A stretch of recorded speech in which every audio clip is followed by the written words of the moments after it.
Hi all, welcome to pantechelearning. Thank you for watching our video. If you like this video, kindly click on the like button and share the video to your friends. Don't forget to subscribe our channel.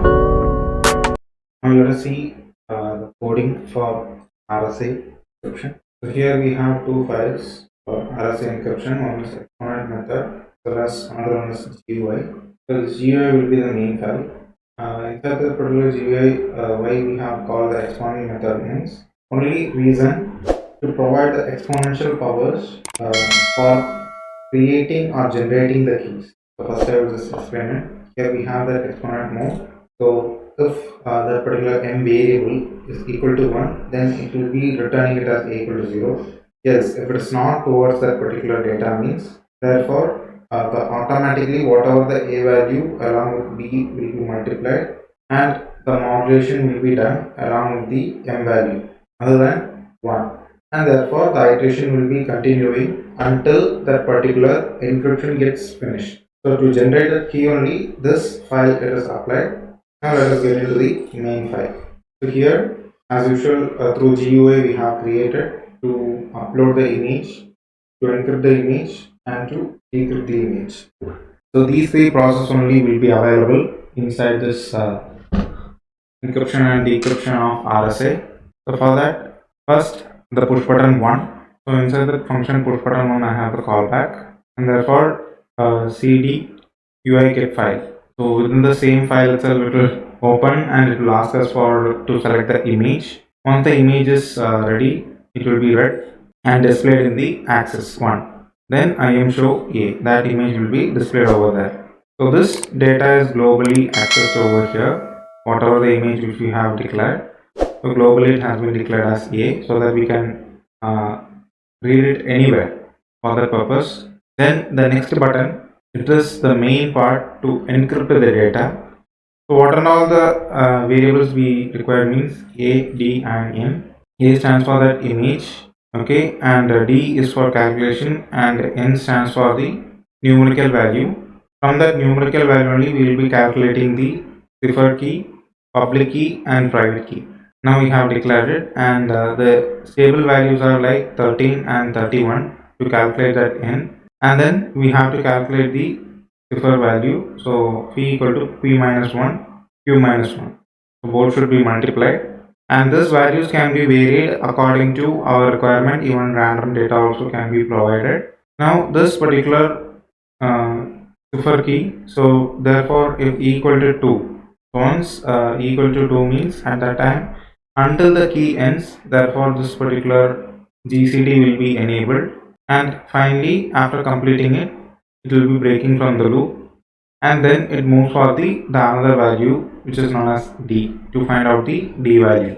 If you are finding these three values only, we will be able to find out the private key as well as the public key for this encryption. So for that purpose only this value is taken, and now therefore based on the I value, initially the I value will be 1, and once after this iteration it moves for the I value of 2. It depends upon the image.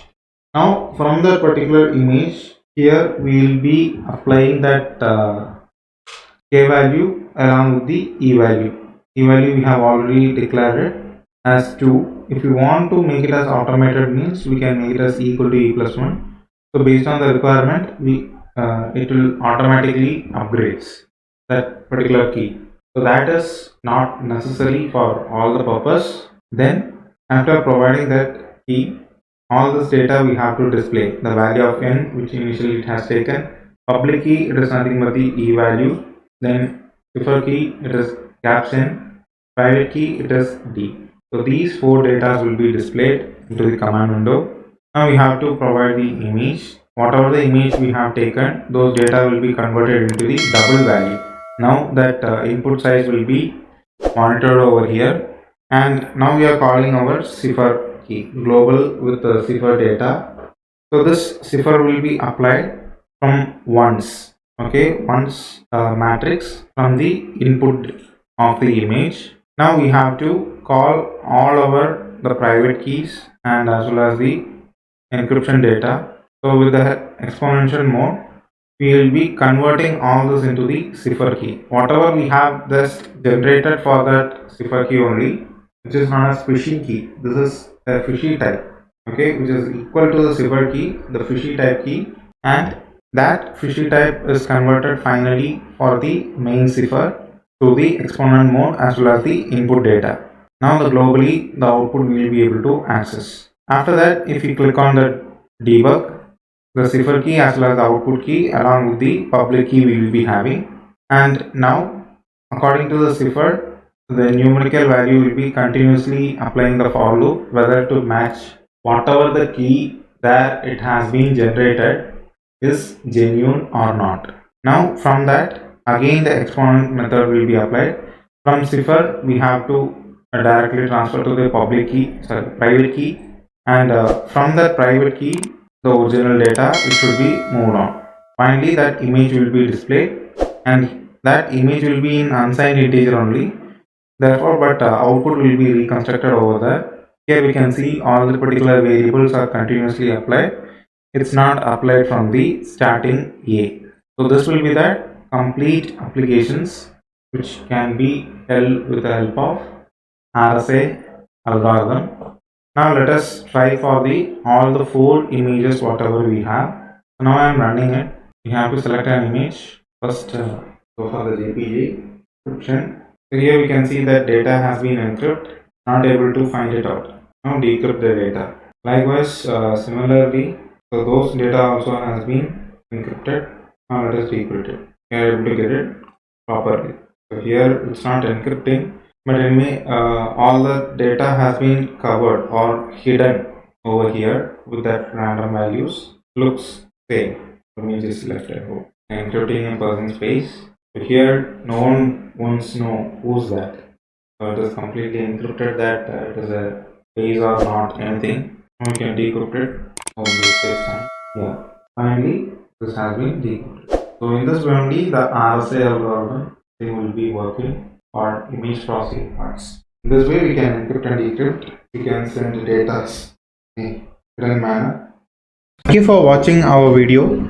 If you like this video, kindly click on the like button and share the video to your friends. Don't forget to subscribe our channel.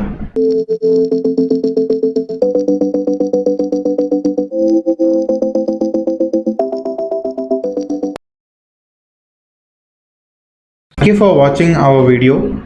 If you like this video, kindly click on the like button and share the video to your friends. Don't forget to subscribe our channel.